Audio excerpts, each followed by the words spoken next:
Why, hello, viewers. Welcome to a very special episode of DigiDate, because today I'm going to unveil my creation to you. I've been working on this little project since the beginning of this podcast. You thought it was all fun and games and anime boys, but in reality I was putting it all together. I was putting together my plan, you see. And I think now is the perfect time to unveil it. Milo! I Motherfucker. live. I've created the worst thing I could think of. Someone so full of stress and anxiety and work ethic that it's painful to think of. A college student. I have student loans. I've been eating ramen. Exactly. And guess what? Today this college student is going to do an activity so nefarious, so characteristic of its being that it'll shock you to your very core. It's going to record a podcast. I love Spotify. You're so fun. You're a terrible actor. I'm good when I have a script, alright? There's a reason I'm in game design. This is why you're not a theater major. Yeah, but this is the reason I'm not a theater major. Television and film is not for me. I'm not either. Well, now that we did that fun little intro, everybody, any of y'all lesbians? How y'all feel about women? You know, the Frankenstein's monster also liked women. Did he? Does Frankenstein's monster fuck? I mean, is this Frankenstein's bride, right? The bride of Frankenstein? Oh yeah. That's gotta mean something, right? Hot DigiDate takes Frankenstein fucks. I know that apparently in the book Frankenstein just talked like a regular person, which is really funny. Imagine you bring this guy to life and he's just like, yeah, whatever. I'm sad. In the book, Frankenstein just is normal? From what I've heard, he's just like a dude. It's just like, hey, I'm sad. I know that he's supposed to be super sexy. What? That's what I know about him in Frankenstein, they describe him as like really handsome and like dazzling and fucking beautiful and shit. So did Dr. Frankenstein be like, well, if I'm gonna bring a human to life, I want it to be just ripped and sexy as fuck. If I'm gonna make a man, I need his dick to be huge. Think about that tweet that's like, wow, God really made me 5'6", what the fuck? He put those 6 inches somewhere else. No, he did not. That's what I imagine Frankenstein's monster's like. Dicked. Man. The man. The Frankenstein's monster man. Anyway, that's not related. This is deeply unrelated to anything we're doing. So, this is a fascinating episode of DigiDate, because most of what we did before were dating sims. Yes. We know the devil is not a dating sim so much as it is a visual novel, that, like, you have control over the ending. You know, like visual novels. I don't know why I'm defining visual novel. You're on episode 8 of the podcast. You know what a visual novel is. I would assume you would have to have some knowledge of what a visual novel is to watch or listen to our podcast. Maybe they're just like, oh, I love these little clowns. I'm fascinated by them. Yeah, in fact, I would prefer it if you listen to our podcast and unlearned what a visual novel is. I think that's what I want, is for a deconstruction of the mind. Yeah. If you listen to our podcast, the best thing that you could personally do for us is just fucking forget what a podcast is. I love that.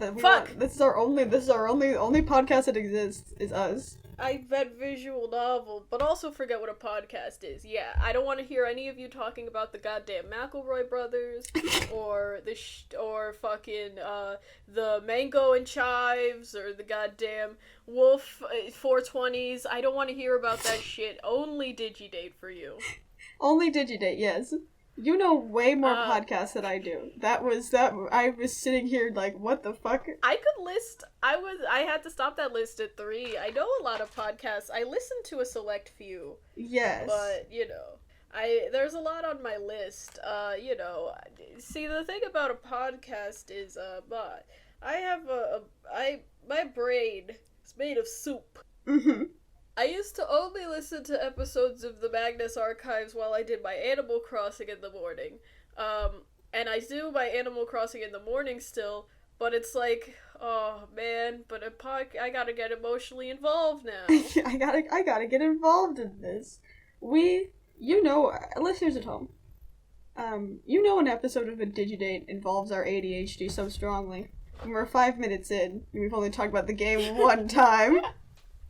The game means nothing to us. Only podcast now. It's a good game. We just... Our ADHD catches us, It gets us by the ankles, and it shakes all the quarters out of us. But I think I have a good transition. So Tia May, the one you play Animal Crossing, which I respect you for, I don't listen to Tia May that much, is a horror podcast. And it's a horror podcast. It's a horror podcast? It's full of sluts. It's a horror podcast, just like this podcast. That's a joke. No, DigiDate isn't a horror podcast. It's also a horror podcast. Fuck. Okay, so let's talk about We Know the Devil. Yes, which is a horror game. So that's a good place to start. The Magnus Archives is based around, like, avatars of fear that, at the end of the day, are preying upon society in order to do a more concentrated, in order to gain a more concentrated connection to their entity and eventually overtake the world, right? Fucked up. Fucked up if true. However, We Know the Devil is about being at Christian summer camp. Equally as terrifying, to be honest. Oh yeah, very scary. I think it's probably my worst nightmare. So, let's talk brass tacks on We Know the Devil. Mm-hmm. I don't actually know what that phrase means. I hear it a lot. And it sounds nice, so I'd like to use it. But a phrase that I really like is pick your brain. I like to say I've been trying to use that more. Like, can I pick your brain? Pick your brain is a good one. That's fun. But okay, so get into brass tacks on We Know the Devil. So We Know the Devil is like this cult classic game. I'm assuming a lot of people have probably already heard about it, but it's this horror game in which the main mechanic is that you are at this Christian summer camp and there are these 3 girls and you have to choose which ones you get, like, which pair of the 2 that you choose to get close to. Because in all endings except for one, you're going to exclude one person. And that one person gets taken over by the devil. So it's kind of them surviving. Raising my hand. Yes. I want a copy of it in a Tumblr giveaway. You did. And I had Your fave is a war criminal gave me a copy of We Know the Devil. Yeah. Yeah, I had played it a long time ago. This is interesting of us going into it where I had already played the game during its, height, when it first came out and it was big. And you actually played this for the first time. Mm-hmm. So I think it was interesting to see the new perspective of the game of this, it's 2020, man. Things have changed a lot since this game has come out. Things have changed a lot since indie visual novels. and I'm interested. Okay, you go first. You tell me about your opinion of this game you won in a raffle. I'm a big horror fan. I like horror media a lot. Mm-hmm. I'm a big lesbian fan. I'm a big, if I were to give my opinion on lesbians, I would say it was mostly positive, I thought you meant in general. That confused me. No, in general, yeah. If I had to review lesbians, I would give them a solid 10 out of 10, a perfect score. Congrats to all lesbians. Congrats to all lesbians. I'm pulling you into a fervent kiss on the mouth, if you're cool with that. Consent is important here on DigiDate. Yes. So this is a horror game about lesbians, so it should be right up my alley, and I want it to be very, very muchly. Now here's the thing is, so I took an AP literature class, right? Yeah. And in my class, my teacher had us do a lot of line-by-line analysis, right? Yes. And what I realized is I fucking suck shit at doing line-by-line analysis. I like to judge things as a whole. I like when things have, I like when I can overanalyze and get a deeper meaning out of things, and I like to think I'm capable of doing that sort of analysis. But We Know the Devil, like, changed me in a way where I was like, wow, I really need to get back in contact with Miss Williams, because I'm fucking bad at this. Was it getting you? Was it? I know we were having some moments where it took us a minute to gather what was going on. I understood, like, I liked it a lot in terms of just aesthetically and conceptually, and often writing-wise. I thought it was, like, really fascinating. It was, like, it had this sense of simplicity, where it knew that all it had to do was communicate to you the basics, and you could fill in the rest. You know, like, all it had to communicate to you was the core internal feeling, like the internal turmoil of its characters, which you could project your own onto, and you could understand, like, the pain they're going through, or otherwise just, like, the negative emotions they're feeling. Yeah. You know, at the same time, the music was ass, and... The music was ass, and also I felt like simplicity good. However, I found the writing style to be complicated. I understand why it is the way it is, but some things are formatted as lists, and they're not, they shouldn't be, and I don't really give a shit about English grammar rules, you know, but I've been taking my analytical and critical reading class, and I gotta say, hey, I have to look at this with my fucking eyes. Are you talking about, like, whenever it'll randomly just be, like, you have to press the space bar a bunch? It's just, yeah, and also, like, stuff will be formatted where it's, like, supposed to be read a certain way, but there's no fucking commas, and the capitalization is off here and there, and that's fine. Like, I would be cool with that if it was its own issue, but I have to read into this to understand what the fuck is going on. See, here's my thing, is that I like doing deeper reading of these characters, but I'm incredibly not confident in the readings I can give from it, because I stand on my own shaky footing, and I can't tell if I'm putting too much into it or not. And that's one of my things with We Know the Devil, is that I really remember loving this game to bits. And now it's like, I do love it still, but I think the shine on that apple is kind of worn down a little bit. Where I don't know if I'm as strong. I don't think I'm nearly as strong as I was. Shine on that apple. I thought it was good. Mm-hmm. Like, it makes it sound way too negative. I thought it was really, really good. It's just parts of it that, like, kind of baffled me in terms of writing decisions. Mm-hmm. Where I'm just like, hey, what the hell is going on here? Yeah. I want to say, for the record, I really do still enjoy this game. I think it is it is what I like to call a really good concept game. Whereas one of those games where its concept's so strong that you really feel like it rides it out to its conclusion, and you're like, this is good. I would not want to We Know the Devil too. I don't think I would want that, because I think I enjoy just this little game that could kind of idea.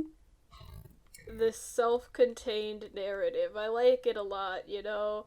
And we ended it by getting that fucking fourth ending, and it was very narratively satisfying all around. I think the fourth ending actually fulfilled the narrative that I was waiting for them to do. Yeah. I just, you know, I think what it is that the game... I was gonna say something so fucked. But I need you to understand this is a joke. I think I'm a genius with a huge dick. But this game made me question my intelligence, and that made me mad. Gubgar Angie. Gubgar not understand lesbian game. Gubgar punch wall. I think we're talking about the same ending, which is Neptune's. I want to get into my theory for what I think Neptune's is.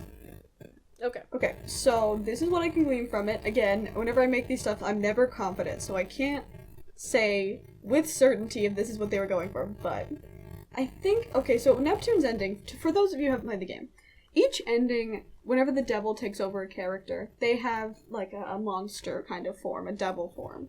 And Neptune's in specific is, like, this ichor is, like, flowing out of her. She's got just, like, this gross sludge in her. And she's a lot more violent than the other characters are in her thing, which, optics, a little interesting. But I don't know the optics on this don't know the optics on this. But, so I think what it's supposed to be is because Neptune's whole thing is that, Jupiter and Venus are both characters or people that she sees as being inherently good. She thinks that they are just good. They're good, and you don't even understand why they're there. Whereas she believes it's like she's always been deemed as bad, the bad influence, and she just knew this was gonna happen. She knew it was going to be her that was going to be the devil. So when it happens, she's just like, this is just something that has to be. I have to do this, because this is always what it was going to come to. I was always going to be this big ichor that was going to infect everyone around me. Now the only problem with this is that I don't think it was 100% like really brought through if this is what they were going for. Yeah. Cause a lot of the talks with her are like kind of not. They don't really support it. Go on. Sorry. Yeah, I find myself, like, with Neptune specifically, I find myself confused at what's being gone for, because, like, I like her. I like her a lot, but, like, her relationship to the main cast is written to be really complicated. Yeah. And, like, it's weird, because the way the narrative is formed is that, okay, so the narrative text is in, like, first person, plural. So it's like you are all three girls going on a retrospective through, like, the events. Mm-hmm. And, like, you know, that's cool. It's an interesting idea, yeah. Took me a minute to figure out, but it was nice. But see, the problem that occurs is that, like, with Neptune specifically, because Neptune is so closed off from the rest of the characters, and because, like, she tends to be the more abrasive of them all, it's difficult to really ascertain, like, her motivations, I guess. Because there are points where they'll say, like, the other characters will say, like, we're not sure if Neptune likes us at all, you know, Neptune's really distant from us, and there's points where Neptune will be very cruel. Yeah, really cruel. There's a scene where you're, like, playing Truth or Dare, and you get, like, if you choose Jupiter and Neptune, it'll be like, okay, so who does Venus have a crush on? And then they'll just be rude to Venus. They'll be rude. Strange and rude. Strange and rude. And, like, I know that sort of thing is supposed to be rude, but you never... I guess that is supposed to be the point, is that she's kind of supposed to be this character who is, like, you can't tell if she really likes you or not, but you think you would have less of that ambiguity in the actual ending. Yeah. See, I find myself at this, this weird situation where it's like, I feel like so many things are so ambiguous and, like, lead you to fill in the blanks, but then I'm also like, yo, what's going on? Okay, so I want to talk about Venus. Yes. Pounding on the desk. Show me the Venus. Show me the Venus. I want to talk about Venus, and what I want to talk about is I put a lot of thought into this, and by a lot of thought I mean 30 seconds. And I kind of understand this issue we were having. So Venus is a trans girl in the narrative. Yes. You know, crazy stuff. Imagine being transgendered. Why, I never. Honk honk. That's me honking my nose. Because it's me. Honk honk. But. Man. Life is joy. But. Why the fuck? I don't know why I said that, but it's true. Anyway. Mm-hmm. So, Venus. Venus is a trans girl. She's referred to by he, him pronouns for most of the narrative. And what I think was supposed to be communicated to us is that because their devil forms are sort of them without limits, them with power in their, get granted to their narrative, them without the restriction of their bodies, that's why it's her devil form that's referred to by she, her pronouns. 'Cause, like, in the Venus ending, where Venus is the devil, you know, she fucking passes out, and they're waiting for the devil to be flushed out of her, and they refer to her by he, him pronouns again, which fucked with me for a minute, but I thought about this, and I think it's supposed to be that, speaking in terms of the metaphor, like, their bodies are a restriction. Their bodies are what's keeping them both in their social position and in their emotional position. And so, in giving up those bodies and transcending, that's what allows them to be free. And it's this idea that, like, you could take it a couple different ways. You could take it, like, maybe Venus doesn't even know that she's trans, and it's, like, upon letting go of her body and really letting her examine these feelings that she's too afraid to examine, that she'll be able to, like, really embrace herself. Or you could take it as, like, she's so deeply in the closet that without the restriction of her body, she could accept being trans. But within it, you know, accepting that means accepting a social role of oppression, you know, which I personally relate to. It's difficult to just, like, come to the conclusion, like, yeah, I'm just gonna identify with this minority Yeah. that's oppressed, you know, it's fine. It's hard to, there's a thing about it, like, I'm speaking from experience here, there's a difficulty with accepting that you're trans because it is inviting, essentially, criticism into your life. It is accepting, it is inviting, not even, this would be a better word for it, you're inviting, if you continue down this path, there's a chance that you'll get in some genuine, serious danger. Yeah, and it's a difficult thing because, like, I'm speaking as one of them African Americans. You know, I would say that, like, the social class of trans person is one of the most difficult, like, ones to exist within. There's just a lot of it kind of fucks, you know, in personal circles. And then you leave those personal circles and it's scary and dangerous and painful a lot of the time. Yeah, especially for trans women who they have to be so strong for this. It's a difficult time out there for trans women, and, like, mad respect. The hypervisibility of trans women is really just sad. Yeah. And, you know, that is something, like, that really hits with me. But then again, it's also one of these things where it's like Venus, within her own narrative, as well as within the narrative with the rest of the girls, isn't particularly focused on, because there is a lot of emphasis on Jupiter and Neptune. Jupiter is... I find myself confused about Jupiter, which... do you want to explain Jupiter, or can I? I guess I can explain it. So Jupiter's whole thing is that she got sent to this camp because her dad is gay, but her mom isn't, and her mom is like, I guess it's sort of implied that it's this kind of thing of just... Because Jupiter says it's to get mom off our backs, so I'm guessing the implication is kind of that her mom believes that she's going to become gay, like her dad, which you can't become gay. I'm using air quotes. You can't see me. But... So No, I'm becoming gay right now. So Jupiter's whole thing is that she snaps a wristband on her wristband whenever she has a gay thought. So she's kind of, her whole like, that's her whole thing, essentially. Mm-hmm. I think that about covers it. Yeah, it about covers it, yeah. And Jupiter's whole thing is just this desire for touch. Yeah. Like, I think that it's a really interesting thing because it's like, at the end of the day, what Jupiter is reaching out for is entirely attainable, but as a lesbian, it's difficult to ask for or really to accept. You know, I say this as a sapphic question mark myself, but it's like, you know, in a relationship with a woman, when you've spent your whole life being perceived as a woman, or, you know, being a woman, it's difficult to accept that people are going to want to touch you because you spend a lot of your time worrying that, like, any attention you could give to another woman is unwanted. Yes. You spend a lot of your time, like, kind of... It's inherent dishonesty in terms of, like, it's dishonesty to yourself and others because you're trying to make your attraction to women palatable. You're trying to make your attraction to women easy and, like, platonic and very much, like, something that you're trying to pretend it doesn't exist. And it becomes difficult for Jupiter, who is essentially, like, cast off into this cabin with a woman that she's attracted to. You know, and I think that there is this excellent, like, monologue from, like, God on the radio in the game, where it's about the honesty of touch, because that's really one of the only things that is truly honest when we talk to each other. Yeah. You know, touch is a physical thing that is real and really there, and to not have it in the way that you want is difficult and hard to overcome in terms of, like, just coping. And so I really like Jupiter. I really like her narrative. This being said, I don't know. Not to simp for Venus, but I was kind of curious about what was going on with her. Yeah. And I felt like, you know, there was a lot more emphasis put on these other lesbians. Yeah, that's my big problem with Venus's ending, was that I adore Venus's monster design. I adore her. I sympathize with her whole thing, like, a lot.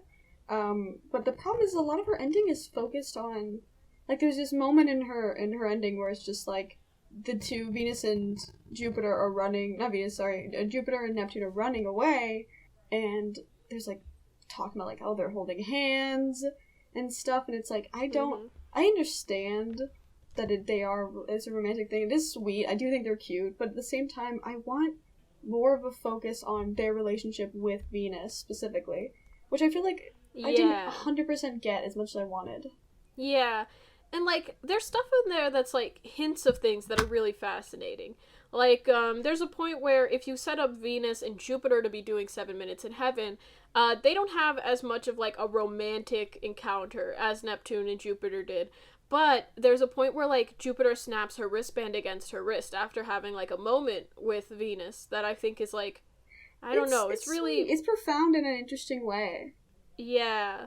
And it's just, like, I don't know, it hits. It's just, like, certain parts of the game, they really do hit, like, and it is an immaculately well-made game, especially in terms of, like, using things that could be perceived as flaws as strengths of the narrative, right? Yeah. Like, fucking... Well, now I forgot what I was gonna... I got it.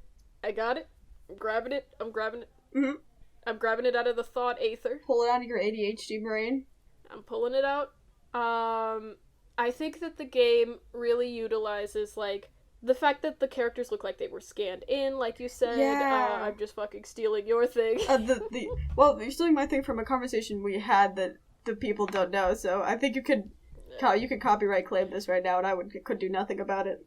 Oh no, we're gonna get in a big fight and you're gonna leave the band. I'm gonna leave the band. Yoko Ono's gonna break us up. But yeah, the scanned-in art style I really like. It looks like it is drawn in someone's sketchbook, and I like the fact that all the pictures they're like real-ass pictures, which is cool. Though I do wish the cover, like the actual, like, what is it? The title screen of the game, I don't really like or get. Yeah. I think there's certain, like, aesthetic decisions. I do really like the real-life pictures as backgrounds. I really like the characters being scanned in. This being fucking said, I hate the music. I hate it so bad. It's so deeply annoying. I understand the purpose of the music, and the music is good when it gets going. But the siren sound, I understand it's supposed to sound like it is annoying because it's supposed to make you feel like you're really there. But I had it on 10%, and both of us had to, like, cover our ears. It fucking hurt. It's so painful. It's so fucking painful. I hate this noise. And they play it before, like, there's, like, the siren sound in general, and there's a different siren sound before this, like, musical track that whines so loud. And I can listen to, like, genuinely unlistenable music. I can listen to shit that would, like, I think should be fucking outlawed by, like, I don't know, fucking the music police. You know, I'll sit down and listen to 100 gecs and that one track from Lisa all goddamn day, but I can't stand this whining siren sound. I know, like, I love that one. I love Chop Suey from Lisa, but this shit, oh my god, I don't know what it was. I think it might just be, it's just so loud, and the game doesn't ever, you can't make it quiet enough to not hurt. Yeah. Which, I understand the narrative portion, but the one time I did like the way they used new music is the camp scouts, the camp counselor is like, hey, I'm gonna play a song, and you hear, like, actual guitar music, and I'm like, oh, that's cute, that's clever. I like that. I like Time those to kind of play elements. a little song. Yeah.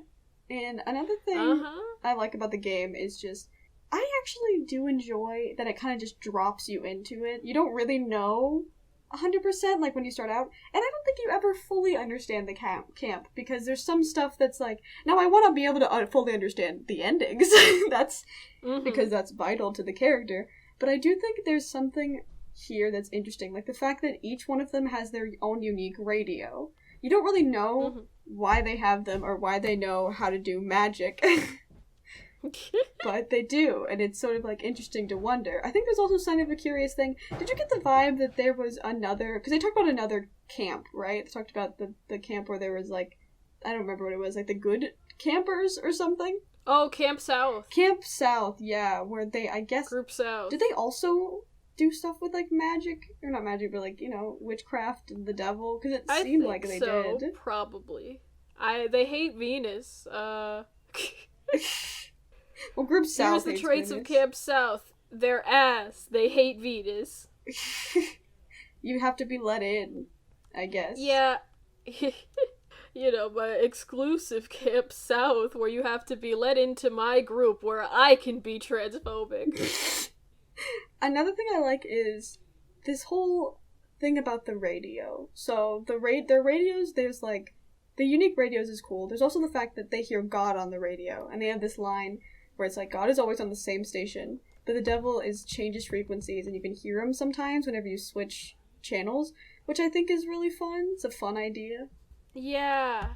And, like, there's, like, little details that get me. Like, they talk about how the devil is warm and inviting in terms of, like, their voice, whereas God is, like, an imposing voice that sounds like every boy you're afraid to talk to. Yeah, it's interesting. It's interesting. I do also think that this is... The thing with We Know the Devil is that I think that it also hits for us specifically because every character in it is at a religious camp, and they're repressed. Yeah. They're... Now, viewer, I don't know if you knew this from the times we've mentioned it 1,000 times, but we are ex-Catholics. Yes, we grew up Catholic. Well, Milo's an ex-Catholic. I'm like, I hang out with my mom. I mean, I go to Catholic Mass with my grandma whenever it's Christmas. Yeah, I don't know. I fucking... Jesus, I guess. We won't get too much into this, but it is something that, you know... And I think that this... It's a great point of bonding for us. Yes, and I think this game does hit because it is something about all of the things that they label that are their flaws. For example, like, Jupiter really wants to be touched, be held, be an out lesbian. Venus wants to transition. Venus wants to be a girl. And, Neptune wants to, be... I don't know, be rude? Be a bad influence, I suppose. Neptune wants to do things... Neptune wants to be free from, like, the perception of other people. Yes. Be free from, like, her life being decided by what others think of her. Yeah, she wants to be able to just live. And all of these things are positive traits, but in the camp environment that they're at, these are the devil's traits. These are stuff that they have to repress. And these are things that, like, you can clearly see that whenever their big ending, where they all decide to join the devil together, they're very happy. And there's this bit where they're reforming the camp, and it's a really sweet moment of just going, like, the things that you think are inherently bad under these things that just, you know, that is told to you that are bad, aren't always bad. You know what I mean? Yeah. And, like, it hits me as somebody where I'm comfortable sharing this about myself, but in terms of my religious trauma, I had a very hard time accepting being bi. I didn't want to. I came out at a relatively young age, but it was just difficult for me because I get hypersensitive to, like, religious homophobia in particular. And, like, so the game, for me, was an experience that I did, like, really see myself in terms of just, you know, that is a experience that no one should have to go through, but if you go through it, well, you know, it's nice to see yourself in that. It's nice to understand that, like, that is something that was put upon you, but it's not something that's impossible to move past. And, like, see, the problem with this is just that, like, I would have preferred that be more front and center then, is the problem. Yeah, the game is a little bit... See, the thing about the game is that sometimes it can be... I don't even know if it's too subtle or that it's tackling a lot of things at one time. That sometimes it's just like, you don't get as much time to really explore parts that I find particularly more interesting. Yeah. It's like, I think if they fleshed out more about Neptune, because Neptune in the talks you do have, you sort of find out, like, oh, Neptune is considered like a slut and stuff, and just for it has this whole line about people look at me and they assume and stuff like that, and it's like, that's interesting, but those are few and far between. You don't really get a lot about, because I guess the problem is that to get an ending for a character, I call them endings, though I guess you could probably just choose it. It's more so the pair's ending. But to get an ending for a specific character, you have to exclude them, which does have the problem of whenever you finally do get that ending of one of them joining up with the devil, it feels like you don't know them as well. Yeah. See, and here's my thing is, this is a particular complaint, and I hate to be getting on my soapbox. I don't even think it's that big of an issue, and I could be reading into it. I don't think Venus should be the only black one. You mean Neptune? Fuck, Neptune. Yeah. Neptune. Yeah, Neptune. See, this is just a bad optics. Having the violent one, be the person who is drunk and like darker than the others, is a choice. I just, I understand. It's definitely, like, I don't even think it's that big a deal. Like, it happens, and, like, I think genuinely it could just be a case of that's her character design and that happened to be her personality, and, like, it's just an oversight, but I don't know. It's, I find myself disheartened when I play games that I like a lot, and then it's always just, like, the person of color is always the fucking abrasive one who's had to harden themselves to the world, who has to, like, open up the eyes of these fucking, of the crackers surrounding them. It's odd, too, because I think it also just has a stink of just, her whole thing is that she's hyper-competent, and she just wants other people to know it. Like, Neptune is very good at, there's, like, a line of, like, Neptune's good at everything, but she doesn't want people to know it. And it also just, like, it's this thing of, I'm white, I should say this. I don't want to, I may be saying this wrong, but it just feels like it's very... I'm not, but I approve this message. It's very just overdone to have the character of color be the one who is the hyper-competent one who has to clean up everybody else's mess.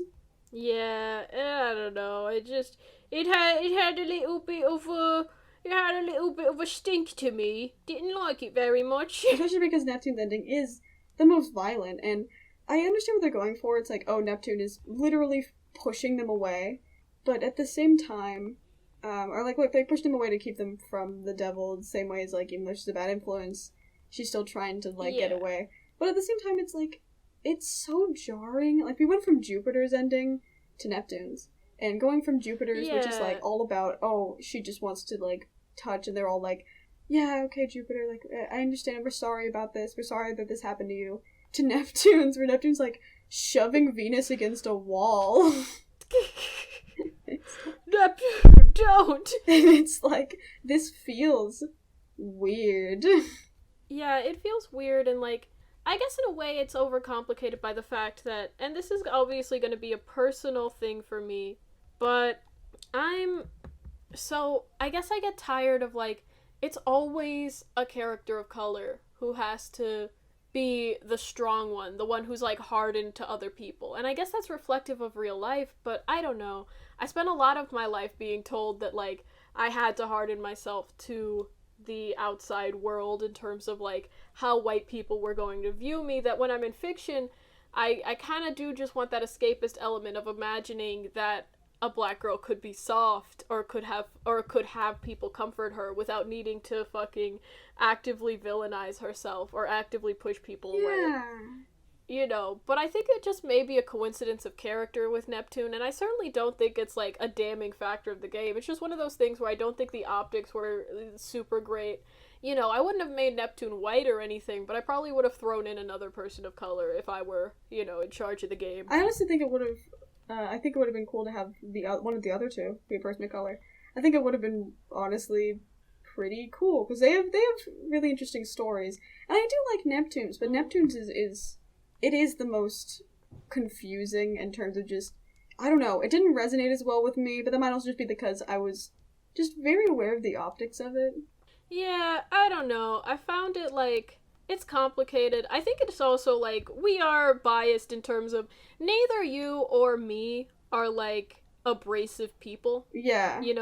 We're very much like, that fucking John Mulaney, but you could pour soup in my lap and I'd probably apologize to you. Yeah, we are, huh? And, I don't think it's bad that we are the way we are. Obviously, like, there's a gentleness about us that I find is quite nice. Yes. But I do think it leaves us ill-equipped to sort of, like, put ourselves in the shoes of somebody who is actively pushing people away. Or, like, not even just actively pushing people away, but who is, like, making themselves out to be, like, an abrasive, harsh person. Because I think that our coping mechanisms usually are to make ourselves open to other people and, like, very inviting. Yeah. I think it's also just, there's something to me about the disjointedness I feel, and I know this is a minor take. It's also because the whole thing with Venus is that she feels disjointed from them because, like, she pulls away not Venus, sorry, Neptune. We keep wanting to say Venus. We have a deep Venus bias. We really liked Venus. We stand Venus. Show me the Venus. Show me the Venus. So, like, she feels like she's pulled away also because she, like, has her phone and she's constantly texting her friends. So I had this sort of disjointedness of, like, so she's wanting to move away from them while actively being social. And I know those relationships aren't as deep, but it's just, like, it does feel, I don't know, it might just be me where I kept waiting for that other shoe to drop. For it to be like, oh, out there, those friends, they only see me as that idea of, like, the bad girl or whatever. But those friends never really come up. So I couldn't really, I don't know, maybe that's just me. I felt really disjointed with the idea of her pushing them away. Because at one hand I was like, does it, like, if she's pushing them away, how does she have these such a close tie with these friends? Where she's texting them every second. Yeah, and I just also, like, I don't know, man, I'm a big fan of Christian summer camp as much as the next guy, you know, I fucking watch But I'm a Cheerleader, I know what I'm about. But I feel like it was underutilized in favor of the simplicity of the narrative, and, like, it is excellent writing, and it shines in the most important places, specifically in the god monologues. They fucking hit. They hit, yeah. They hit, and they hit hard. And, like, the fucking emotional impact of going to the fourth ending, where they channel in the devil's frequency, and it's just like, it hurts me to see you in those bodies. Mwah, chef's kiss. Yeah. But, dear God, I think there's a difference between allowing you to fill in the blanks and having simplicity, and, like, dropping you in the middle so that you feel more engaged with the narrative and feel more inclined to figure things out, and also just, like, what the fuck is happening? There is some times where they'll have conversations, and it feels like they're alluding to something that I was not privy to. Like, they'll be talking, and it's like, they'll have, like, an emotional kind of moment where it's like, oh, yeah, you know, the X, Y, and Z, and I'm just like, I don't know, though. I don't know. I wasn't there. Like, I understand, like, it's fine if it's just like, you know, whenever we did X thing I'm going to explain, whenever it's dropping, like, there's a big emotional kind of bomb. Neptune does this a lot, where, like, there's a line that Neptune has where it's just like, oh yeah, you know, they think of me as a slut, and it's just like, what? It comes out of nowhere, and What, really? Yeah. That's crazy, because you don't fucking like anybody. And yeah, and every time we see them interact with you, it's not that I wanted them to have a scene of just, like, group North being like, hey, what's up? You want to make out? Slut shaming. Yeah. You want to fuck? But it's like, it just, you never get a handle of Neptune, because Neptune's experience, like, the stuff with Neptune always felt to me like you don't see the experiences as much. And that might just also be that we needed more context for us specifically, because we didn't really have that similar experiences enough to empathize. Yeah, and you know, it's one of those things. Overall, like, I think it was a very strong, like, very charming, excellent game.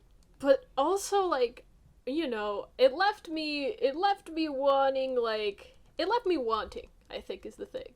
Yeah. You know, and that's a good thing for, like, that's a good thing if it were a game that was not, like, meant to be a self-contained narrative, but it is a self-contained narrative. Yeah. And I don't want any more of I don't want to fucking We Know the Devil too, because I know in my heart my girls are all there cuddling and they're polycule. Yeah.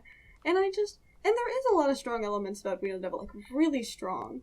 The devil stuff is amazing. A lot of the writing is good. I enjoy, there's this bit where they describe, like, every time that they fight the devil, they have this moment where they describe the radios, and I don't know, that really got me. There's something about the wordplay there, just like, oh, it speaks of a radio, it whines and whatever, like, it's like, there's like, one of them has more of a water-esque thing, one of their radios can, like, bend. It's cool. You come back to the radios because it's a fun concept, but it is missing something.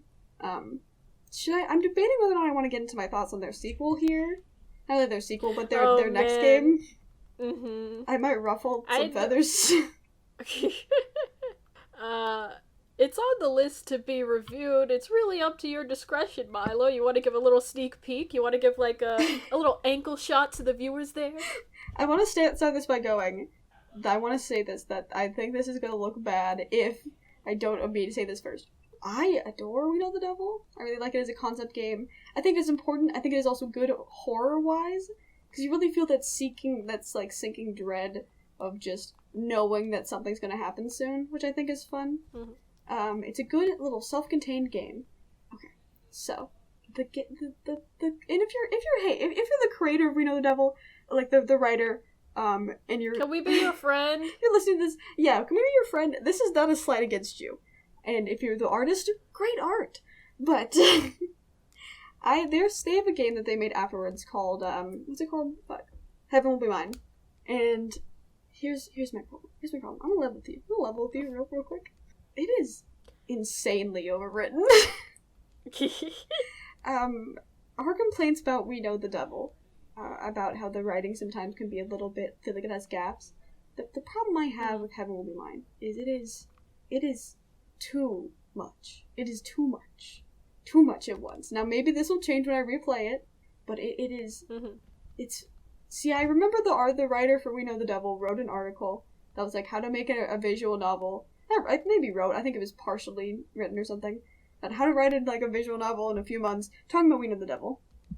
And a big thing that they put there was that about being concise. And I think that's funny, because my big problem with Heaven Will Be Mine is not concise.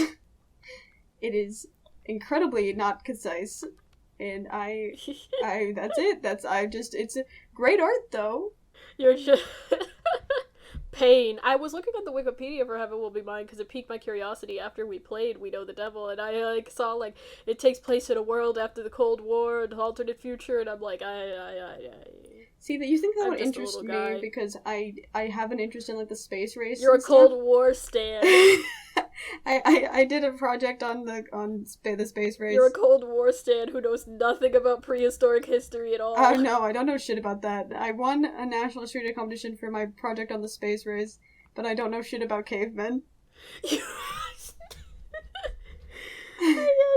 I hope you're okay with me sharing this, and if not, you can absolutely. No, I knew edit it was out. gonna happen eventually.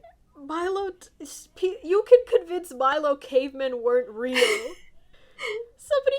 Milo thought gnomes were real for years. So Milo learned gnomes weren't real in January. In March, actually. I'm at least a year now, I think. So some friends thought it'd be really funny if they told me cavemen weren't real. And what did you say? What did you say in response, Milo? I said, that seems weird, but I believe it. I think my response was along those lines. It was like, huh, strange, but it's strange that's true. And I believe. Do you want to know the bonus of what you said? It's burned into my mind. I don't remember specific. What was it that I said? Does that mean gnomes aren't real either? So, when I was a kid, I think someone maybe told me that gnomes are real, or just said it as an offhanded thing, assuming it was a joke. But I was a child, and I forever believe gnomes are real, and I just never questioned it. They live in the grassy knoll. I never questioned it. I thought, well, they must be, I guess.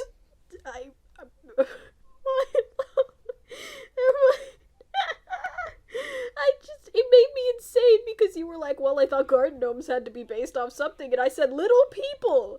Why was your thought gnomes and not little people? I forgot about little people. I just forgot. I thought they were two different things. I mean, they are, but it would have made more sense than you going, well, I guess gnomes were real. Do. Like, I thought gnomes were just a version, a more evolved version of cavemen.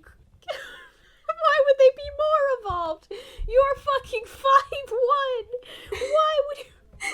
You're 5'1". You know how ass it is to be short. I'm 5'3". Why would it be more evolved for them to be tiny? Maybe I just Explain this to me. Maybe I just don't respect tall people. Maybe that's just what it is. I don't either. And, I appreciate you, supporting your fellow short kings, but I don't know. I just never thought about it. It's like, when the sky is blue, you don't really question it that much.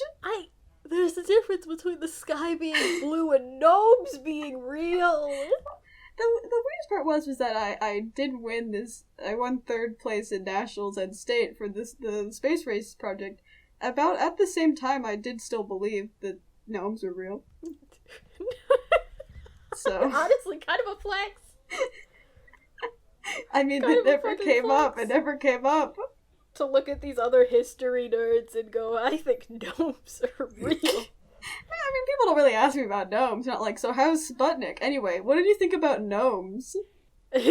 What's your gnome opinion?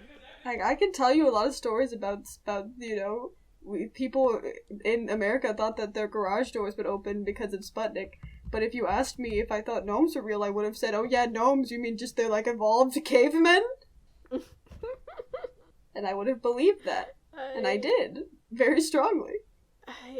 If you're wondering, I was in college at the time, viewers. I still am, but I was in college. I just started dating Dawn too, which is great, you know? I think Dawn should have had a notice before that. What, get a letter in the mail? Your boyfriend believes in gnomes. Gotta make sure the public knows. I gotta make sure the public knows you believe in gnomes.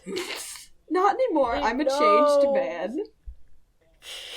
I don't know shit about history. You could tell me anything happened at any time. Mm-hmm. But I don't know. I would draw the line at gnomes. I feel like that's where I would draw the line. I'm not even convinced you couldn't convince... I don't think you could convince me cavemen weren't real, but I think you could convince me, like, maybe I had some misconception about Neanderthals or some shit, and they're actually still... You could tell me cavemen still exist. You could tell me that in the fucking Sahara Desert, there are fucking Neanderthals walking around. I think every person in Alaska is a caveman.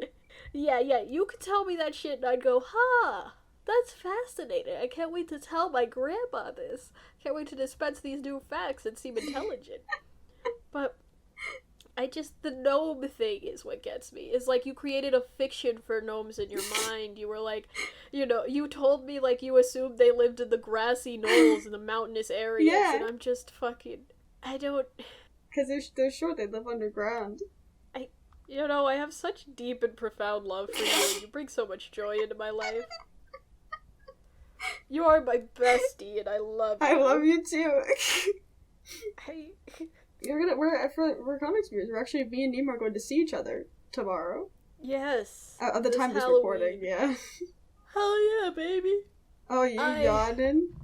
I'm yawning. I am gonna see Milo for Halloween. It's gonna be a great time. We're gonna get holes in our bodies. That sounds like we're gonna get a trepanation or something. Yeah, we're getting lobotomized together. Can't wait. I almost made a fucking Teen Wolf reference. What am I doing on our podcast? I would never. Life is... You becoming a Teen Wolfie is the cherry on top the cake for 2020. For context, I don't know why I say this. I'm also a Teen Wolfie. Mason never brought those fucking club sodas. We've been watching it with friends, so it was in some television. God, what is experience to listen to our podcast and you're enjoying, like, fucking hearing about We Know the Devil and the fucking intricacies of lesbianism and horror writing or whatever the fuck, and then you also hear, so about gnomes. Big gnome stan, aren't you, Milo? Yeah, I flexed about my history project and then I told you that I used to believe in gnomes. Which is very funny. We have not decided the next game we're gonna play. We did not. Do we wanna do Monster Camp? Because that just came out. I do. I've really been enjoying Monster Camp. Yeah, there's the other Milo. We did just do that. Huh? There's the other Milo. That'll be fun. Yeah, and second Milo. I think Monster Camp would be a good choice, yeah. I've been really enjoying it. It's, and honestly, gotta say, other Milo? Yeah, real fun to me. I'm curious how Have similar. a conversation with Milo about eating ass. That's in the game, bud. I'll do everything in my power to make sure you get that scene. Well, great. Good. I'm so excited to see you. I'm going to ruin your life. You won't ruin my life. Unless you do give me a trepanation and lobotomize me. Maybe I will. Who's to say? That'd be fun. But, have a happy Halloween, everybody. make sure you stay Happy safe. Halloween! Drink water. And go get these Count Chocula statues. Go to General Mills' website and look at these ugly. They're not ugly. I don't want to be rude. Okay, they're kind of ugly. They're like pretty ugly, but like, I mean, you worked hard on them. Anyway, go look at these statuettes. Yeah, stay safe. Make sure you remember it is a pandemic. Keep your goddamn distance while you're trick or treating. Wear your masks. Wear your masks. Make your kids wear their masks. Have them eat the candy through their mask. Have them eat the mask. We sound like a boomer comic. We are a boomer comic. That's now. us. Oh, I hate my wife. Milo and I are coming out as 50 years old, and we hate our wives. I could be. My bones pop, man. My knee, I have one knee that cracks. Like, regardless of anything I do, one knee will be normal and the other will crack. I'm thinking about the outer worlds. We need to end this podcast. Alright. Goodbye, everybody. Stay safe. Goodbye!